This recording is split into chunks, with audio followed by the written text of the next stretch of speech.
आज 31 अगस्त 2020 और आपके लिए लेके आए हैं ताज़ा खबर। खबरें वही जो एग्ज़ाम के पॉइंट ऑफ व्यू से इम्पोर्टेंट हों। कुछ एक खबरें वो भी हैं जो कम इम्पोर्टेंट हैं, जिसके बारे में थोड़ा पता होना चाहिए, वो भी आपके साथ शेयर कर रहे हैं। और कैटेगरी ऑफ व्यूज़ ऑल्सो, कि किस तरह की चांसेस हैं एग्ज़ाम में आने के, वो चीज़ भी साथ में कैटेगरी के हिसाब से मेंशन किया है। तो पहली खबर क्या है? भारत सरकार ने एक नया कॉन्टेस्ट लॉन्च किया है और उसका नाम क्या रखा है? चुनौती, next generation startup challenge contest. इसमें 300 नए स्टार्टअप जो हैं वो आइडेंटिफाई किए जाएंगे और उन्हें 25 लाख रुपए तक का सीड फंड दिया जाएगा ताकि वो एक नया काम कर सकें। और वो कौन कौन से फील्ड में होंगे? दैट इज़ एजुकेशन है, एग्रीकल्चर है, फिनटेक है, सप्लाई चेन है, लॉजिस्टिक मैनेजमेंट है। इन सब चीज़ों में अगर कोई स्टार्टअप काम करता है तो ऐसे 300 स्टार्टअप जो हैं वो आइडेंटिफाई करेगा गवर्नमेंट ऑफ इंडिया और उन्हें 25 लाख रुपए तक दिया जाएगा। 95 करोड़ रुपए जो है इसके लिए ईयर मार्क किया गया है। कोई बहुत ज़्यादा इम्पोर्टेंट न्यूज़ नहीं है, बस इतना ही है। प्राइज मनी हाइक्ड, यहाँ पे पहली बार मैंने डबल ए डाला है क्योंकि ये क्वेश्चन एग्जाम में आना ही आना है, पक्का आएगा क्वेश्चन ये। और इसमें जो स्पोर्ट्स अवार्ड हैं उसके बारे में हमने पहले भी डिस्कस किया था। ये स्पोर्ट्स अवार्ड 29 अगस्त को, which is the birthday of Major Dhyanchand, उस दिन दिए जाते हैं। और ये भी साथ में मैंने आपको बताया था दैट ये वाले जो अवार्ड हैं 29 अगस्त को दिए जाते हैं।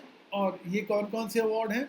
ये राजीव गांधी खेल रत्न अवार्ड है, और उसके साथ साथ हम देखते हैं कि अर्जुन अवार्ड है, द्रोणाचार्य अवार्ड है, ध्यानचंद अवार्ड है। तो इन सब अवार्ड्स में कुछ कैश प्राइज भी दिया जाता है। जैसे राजीव गांधी खेल रत्न अवार्ड में 7.5 लाख, अर्जुन अवार्ड में 5 लाख, द्रोणाचार्य में 5 लाख, ये भी 5 लाख, और ध्यानचंद में भी 5 लाख। इस बार भारत सरकार ने राजीव गांधी खेल रत्न अवार्ड के अमाउंट को 7.5 से बढ़ा के 25 लाख रुपए कर दिया है, और अर्जुन अवार्ड को अमाउंट को बढ़ा के 15 लाख कर दिया है। Dronacharya life time achievement award उसको भी 15 लाख कर दिया है, और जो रेगुलर द्रोणाचार्य अवार्ड है उसको 10 लाख है, और ध्यानचंद अवार्ड की अवार्ड भी 10 लाख है। तो ये क्वेश्चन एग्जाम में डेफिनेटली आएगा ही आएगा, इस चीज़ को याद रखिएगा। Okay, next news. ये न्यूज़ कोई इम्पोर्टेंट नहीं है। No exemption from final year exams. Supreme Court में बहुत सारी स्टेट्स गई थी, बहुत सारे लोगों ने PIL डाला था वहाँ पे कि एग्ज़ाम नहीं होने चाहिए क्योंकि बिकॉज ऑफ पेंडेमिक। और हम आज भी देख रहे थे न्यूज़ में, फ़ोटो आई थी कि एग्ज़ाम हुआ है कहीं पे और बहुत सारे बच्चे इकट्ठे निकल रहे हैं। That means there is no social distancing at those places. तो वहाँ पे सोशल डिस्टेंसिंग जो है वो मेंटेन नहीं हो रही है। परंतु सुप्रीम कोर्ट ने डिसाइड किया है, UGC के फैसले को उन्होंने सपोर्ट किया है कि बिना फाइनल ईयर एग्ज़ाम के आगे कोई प्रमोशन नहीं हो सकती। That means no exemption from final year exam. So the state and the university cannot promote the students in the final year without holding the final year terminal examination. तो court का ये फैसला है, तो ये फैसला सब स्टेट्स को मानना ही पड़ेगा। ऑल्दो सुप्रीम कोर्ट ने कहा है कि स्टेट्स UGC के साथ बातचीत करके इसको आगे पीछे कर सकती हैं, डेट्स को आगे पीछे कर सकती हैं, बट अदरवाइज उन्हें ये एग्ज़ाम तो करवाने ही पड़ेंगे। ये कैटेगरी B न्यूज़ है, कोई इम्पोर्टेंट B से भी C में लेके जाएंगे, कोई बहुत ही इंपॉर्टेंट न्यूज़ नहीं है। Japan PM announces resignation. Japan के प्राइम मिनिस्टर शिंजो एब, तो ये भी इम्पोर्टेंट खबर है। पहली खबर तो यही है कि प्राइम मिनिस्टर कौन है वहाँ के? शिंजो एब। ये पहले भी एक बार प्राइम मिनिस्टर बने थे, फिर दोबारा से प्राइम मिनिस्टर बने, और पीछे इलेक्शन भी कराई इन्होंने दोबारा, वहाँ फिर जीत के आए। तो he is the third time prime minister of Japan, और की उम्र भी ज़्यादा नहीं है, he is just 65 years of age. But on health grounds जो हैं इन्होंने रिज़ाइन करने का फ़ैसला किया है कि मेरी हेल्थ ठीक नहीं है। तो दैट इज़ द न्यूज़, कोई बहुत इंपॉर्टेंट न्यूज़ नहीं है, बट अब नए प्राइम मिनिस्टर जो भी बनेंगे तो डेफिनेटली वो क्वेश्चन एग्ज़ाम में ज़रूर आएगा। दिनेश कुमार खारा स्टेट बैंक ऑफ इंडिया के चेयरमैन, एसबीआई के चेयरमैन जो है ये अपॉइंट किए गए हैं। ये 7 अक्टूबर से चेयरमैन का जो पद है that he will take over from mister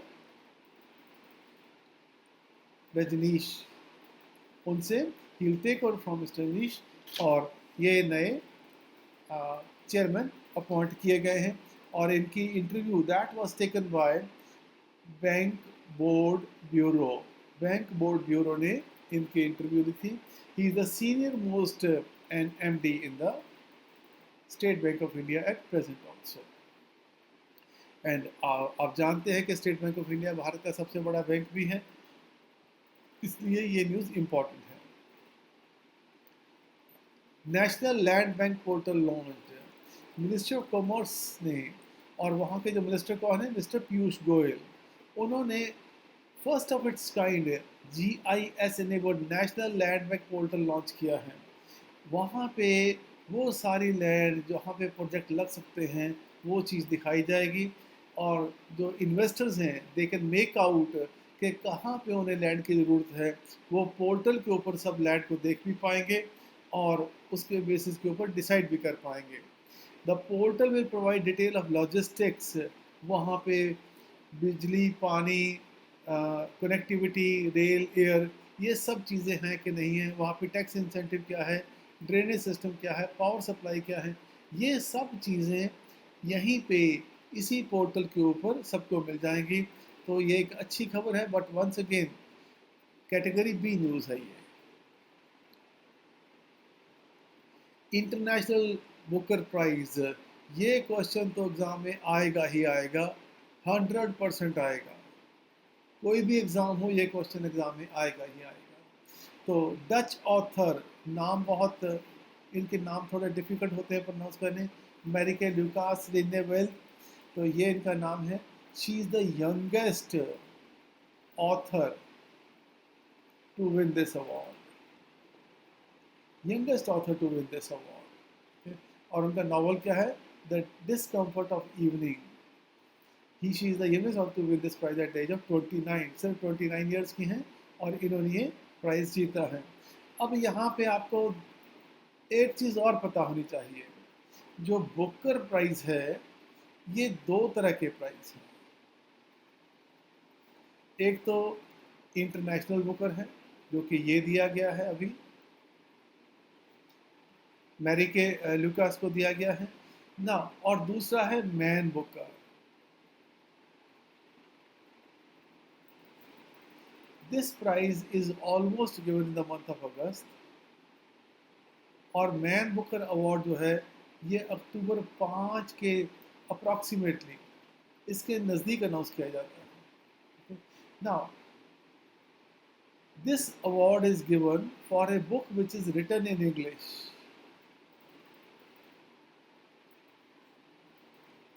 anywhere in the world,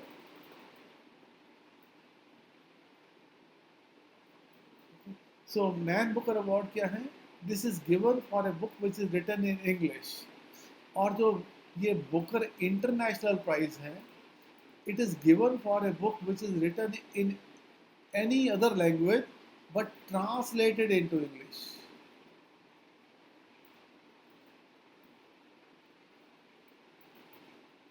translated into English. तो ये जो प्राइज हुआ हमारा, this is for a book which is translated into English.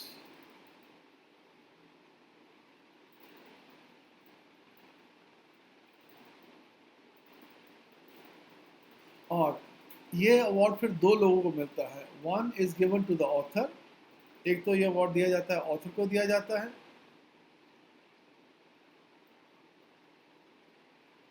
और दूसरा जो ट्रांसलेट करता है। टोटल अमाउंट इज 50,000 पाउंड, और दोनों में इक्वल डिस्ट्रीब्यूट होता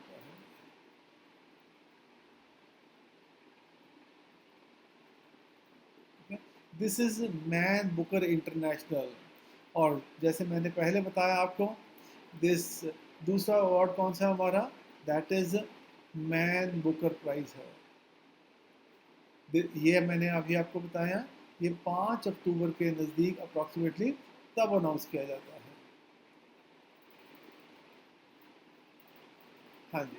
सो दिस बुक विच इज़ जिसे प्राइज़ दिया गया है, it was publish in Dutch in 2018, 2018 में डच में पब्लिश किया गया, और इंग्लिश में मिशेल हचिनसन ने जो था इसे ट्रांसलेट किया है।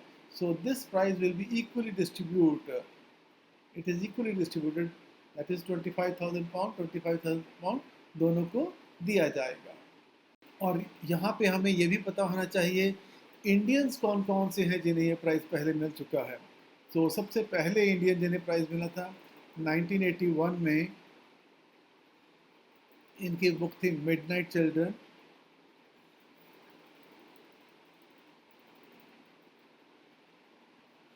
सो he was the first Indian to get this particular prize, although ये इंडिया में नहीं रहते हैं, बाहर ही रहते हैं, राइट नाउ यूएसए में है, but he was the first Indian to get this particular prize.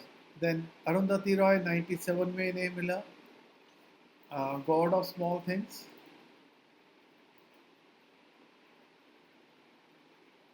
फिर Kiran Desai, Inheritance of Loss. इनकी mother Anita Desai, she was also a very famous writer, she is daughter of Anita Desai. Aravind Adiga को वाइट टाइगर के लिए, I think that was White Tiger, ये 2007 या 8 में approximately, I am not exact about the date कि कब मिला इन्हें अवार्ड ये, but he also got this award for Man Booker prize, इन्हें भी मिला है।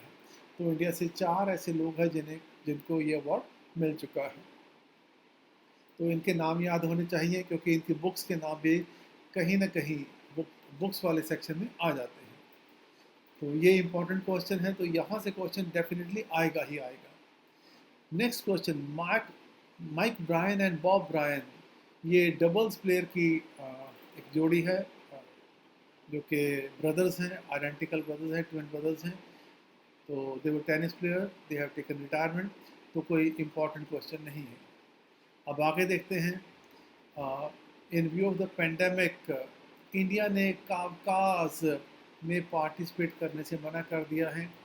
रशिया में ये एक्सरसाइज हो रही थी, और इसमें apart from Russia, India, China और Pakistan, they were also invited. So basically India का जो कहीं ना कहीं लगता है, because of participation by China and Pakistan, India is not participating in this particular summit. अगली बड़ी खबर है, वंस अगेन एग्जाम के पॉइंट ऑफ व्यू से तो इतनी इंपॉर्टेंट नहीं, but we should know, Reliance basically एक पेट्रोकेमिकल कंपनी है, but now they are into mobile, और हम कह सकते हैं टेलीकॉम में भी है, और रिटेल में ये पहले ही आ चुकी है। तो बहुत बड़े लेवल पे they are getting into the business. और रिटेल में इन्होंने इंडिया की सबसे बड़ा जो ऑफलाइन स्टोर है, that is Future chain, Future group की जो कंपनी है, बिग बाज़ार, तो बिग बाज़ार को भी इन्होंने परचेज कर लिया है, और दैट विल बिकम, ये फ्यूचर ग्रुप जो था ये बयानी ग्रुप था, ये सारे का सारा 24,000 करोड़ रुपये में इन्होंने परचेज कर लिया है। So it will become a part of the Reliance industries and the Reliance retail venture limited. International film festival will be head in Goa. तो ये हर साल इंडिया में ये अवार्ड होता है, इंटरनेशनल फिल्म फेस्टिवल गोवा में होता है, और यहाँ पे जो अवार्ड दिया जाता है that is known as golden peacock कहते हैं उसे।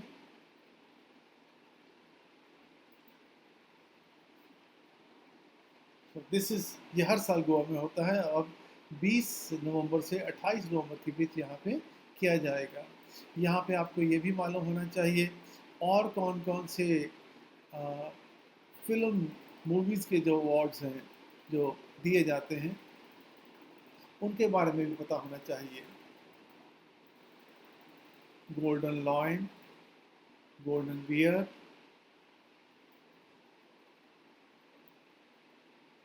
ये गोल्डन पीकॉक हो गया। और एक अवार्ड है जो कि फ्रांस में हो, उसका नाम है पाम डी ओर। हाँ, इसे कैन्स फिल्म फेस्टिवल कहते हैं, इसे वेनस फिल्म फेस्टिवल कहते हैं और इसे बर्लिन फिल्म फेस्टिवल कहते हैं। So these are the major film festivals, इनके बारे में पता भी होना चाहिए। और कौन कौन सी मूवी को अवार्ड मिला, यहाँ से क्वेश्चन डेफिनेटली एग्जाम में आता है। Next, international day against nuclear test.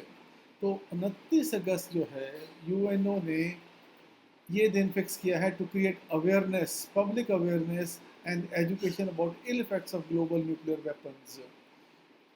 और ये न्यूक्लियर टेस्टिंग जो है, जैसे आपको पता हो 16 जुलाई 1945 में ये शुरू की गई थी। और आपको ये भी मालूम होगा कि अगस्त 1945 में ही अमेरिका ने हिरोशिमा एंड नागासाकी के ऊपर पहली बार एटम बॉम्ब जो थे वो गिरे थे और वहाँ पे लाखों और लाखों लोग जो थे उनकी डेथ हो गई थी। तो उसी वजह से ये एक इंटरनेशनल डे मनाया जाता है to create public awareness about ill effect of global nuclear weapons. So these are the news for the today. अब वो खबरें भी आपको दिखाते हैं जो मैं हमेशा कहता हूँ कि आपको इनसे बचा के, मैंने पहले भी कई बार कहा है, ऐसे क्वेश्चन एग्ज़ाम में नहीं आते हैं। You have to be careful about these kind of questions. मैं दिखा रहा हूँ क्वेश्चन आपको, और फिर वही कहूँगा आपको, ये गार्बेज इन गार्बेज आउट वाली बात है, इसे याद रखिएगा।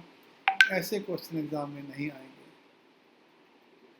अपने एक्सपीरियंस के हिसाब से आपको ये गाइड करना चाहता हूँ ताकि आप इन चीज़ों से दूर रहें। Thank you.